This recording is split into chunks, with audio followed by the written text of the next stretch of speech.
ప్రభు పేరట అందరికీ ప్రైజ్లా. విలాప వాక్యములు 3:25.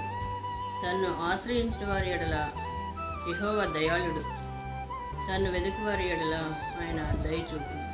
దేవుని ఎప్పుడైతే ఆశ్రయిస్తామో ఆయన మనకు దయ చూపుతాడు. ఆయన ఆశ్రయించాలి, ఆయన దయ చూపాలి. ఆయన పాదాల చెంత మనం ప్రార్థించాలి, అప్పుడు మనకి దయ ఉంటుంది. ప్రతిరోజు కూడా దేవుని పాదాలను ఆశ్రయించాలి. అంతేగాని లోకంలో సంగతులు ఆలోచించకూడదు. ఆ విషయాలు ఫోన్లో చూసుకోవడం కూడా చేయకూడదు.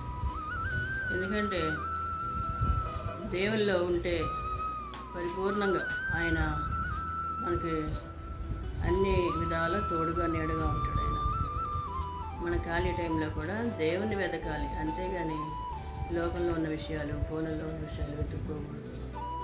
దేవుణ్ణి ఎప్పుడైతే మనం వెతుక్కుంటామో మనకి పరిపూర్ణమైన జ్ఞానం